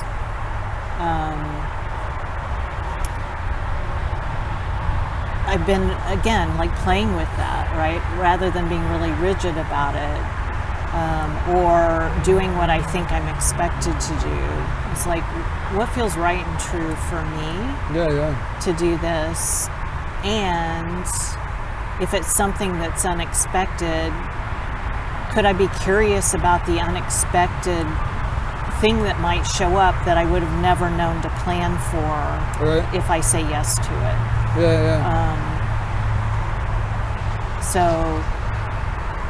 So I'm allowing for that now too, which is more new for me. Oh, cool. It is, and it's given me different types of opportunities. One where I said yes and it totally dissipated, which let me stay focused on what I thought I wanted to do. Mm-hmm. And another time where I met someone who was so freaking cool. I would have never known that if I had not just allowed that unexpected event to happen, you know, to say yes to it. I could have said no, but I was like, what if it's interesting? And it was. It turned out to be really, really super interesting. Yeah. You know? So I feel like I have more flexibility in saying yes and saying no and honoring what feels right and true for me. Yeah, I feel like that's great. I feel like a lot of people, their challenge is learning what to say no to. But then also, I think, like, you made a good point. It's like learning what to say yes to also, which is sounds sort of vague. Well, but also because it can be. Sometimes you don't really know. Like I said, like I didn't know, like in that one really interesting encounter, I didn't really know what I was saying yes to. Yeah, sometimes you don't know what you're saying yes to. Right. It's true. But I was like, well, but there was also like a trust within myself that I could say yes to it, and that even in saying yes to it, if the experience of it wasn't like it didn't have to go on beyond what I wanted to spend time on, right? Like I could excuse myself from it. I could just say, I had something else planned. I really enjoyed spending this amount of time with you, and I need to get back to what I was doing before. Yeah. Where I would say before, it was harder for me to make those shifts. Like if there was a sudden interruption and I engaged with it, it was harder for me to shift back to what I was doing before. And now I feel like I have a lot more flexibility in all of that for myself. And just tying things back into what you were talking about earlier, talking about ideas and like being able to walk away from ideas. Mm-hmm. I get the idea of,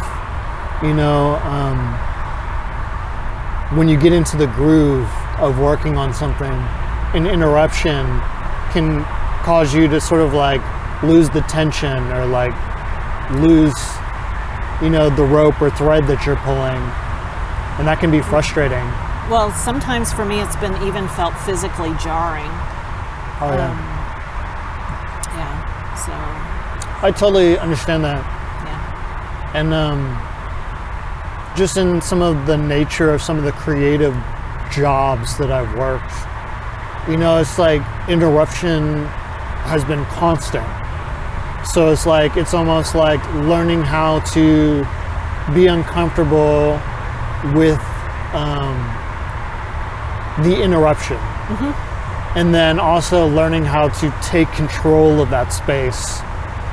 So like then you can subtly manage the interruption, mm-hmm. and have things continue to flow into each other. Yes. And like finding the tools you need to keep your memory as you go through this time that takes you into all these different.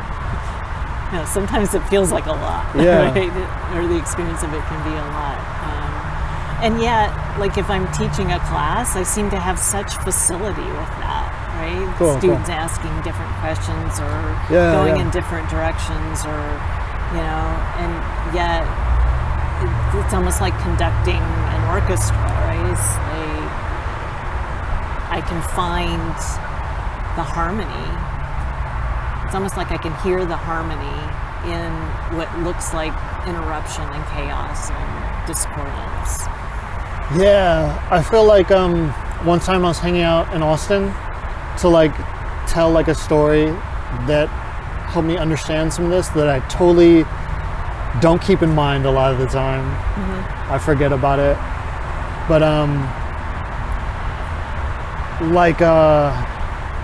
was tripping out and I was getting caught up about how I didn't like how things were interrupting.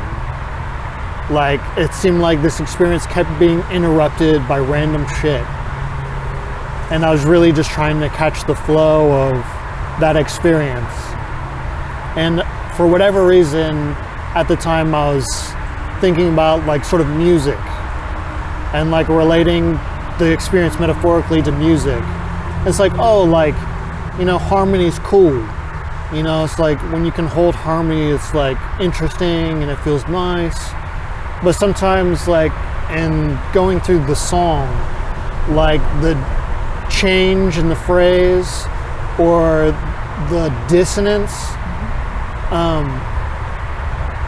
you only can appreciate it in hindsight. So like letting the song finish or letting the flow continue instead of getting caught up about the interruption, like seeing maybe how this small change can contribute to like the bigger picture coming together later on. Mm-hmm. But having that patience. Right. Like sometimes I can be pretty patient, but sometimes like I have no fucking patience. Yeah, I get it. But that's what your story reminded me of. It's like learning that for myself. Sometimes just like switching the thinking about what's happening can help recontextualize it and then help it move in a direction that's like working better for you. I know. Well, and even something as, I would say in its own way, playful and silly as me painting my floor and the registration lines going off, right? So that, there were sections that were so far off. I'm like, oh, I've really messed this whole thing up good, right? Yeah. And it's turned out to be part of some of my favorite parts of that floor because of the story I made up about it, and also my willingness to let it be messy. It's like, oh, well, here's the thing.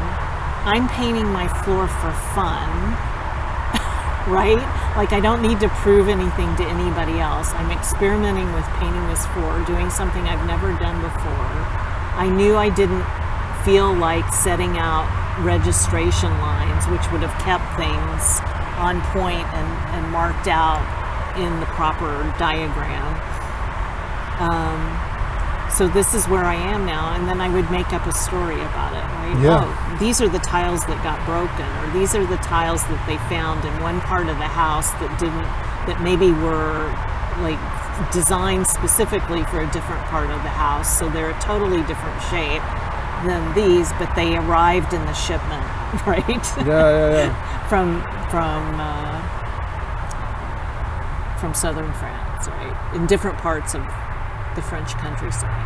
Yeah. So I made it a fun story, and what I notice is that something I learned in Mosaics is like if you feel like you made a mistake or put something down that you don't feel like tearing out, just repeat it several times throughout the mosaic. Interesting. Right? And so that's what ended up happening with my floor. There were other areas where, the painted tiles became slightly different shaped or distorted in some way. And so when I look at the whole floor, like I don't even see, like my brain kind of skips over those that are a little different because the majority of the floor works. Yeah. And actually all of it works together. I made it work together. And part of that was allowing it to get messy. And to me, it's made it even more charming. Huh. Which I didn't expect. Yeah. I didn't expect that at all. And I like that I'm allowing myself to make things and have them surprise me. That's cool. I like that. Because I think the stories people tell themselves are important, especially if you repeat it. Yes. And sometimes, a story can be more interesting being imperfect. Yeah. And then also, like, in doing certain kinds of mediums, it's like things need to be perfect. But, what that means is just like done a certain way. Right. And that's sort of like using metaphor to say like it needs to meet a certain standard and have a certain kind of level of quality. Sure. Which is also a beautiful thing. Yeah. It's a beautiful thing to accomplish and be able to provide as a service, or even for yourself. Yeah. Learning to do something really well. It's very satisfying. Yeah, I agree.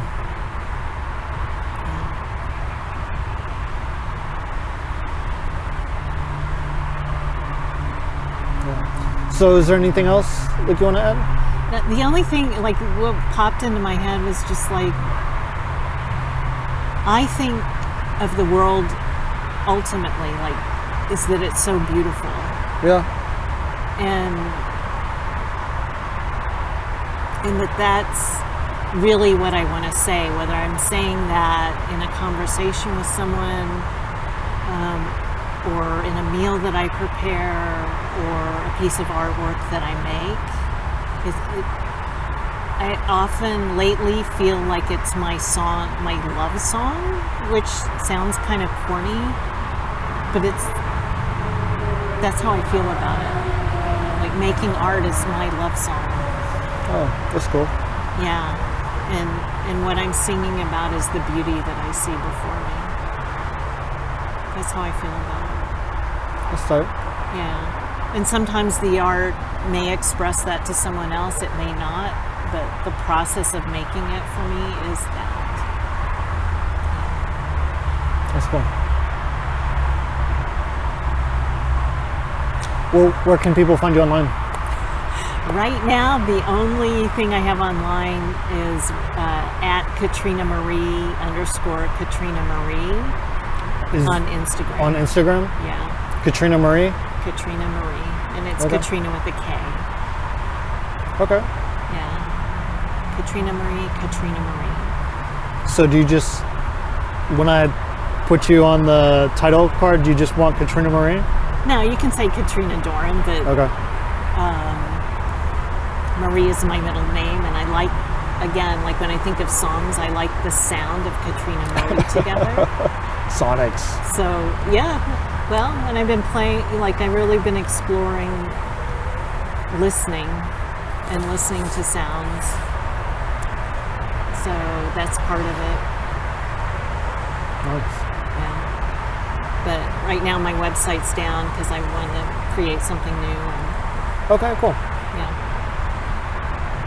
That's getting edited out. No, I'm good. All right.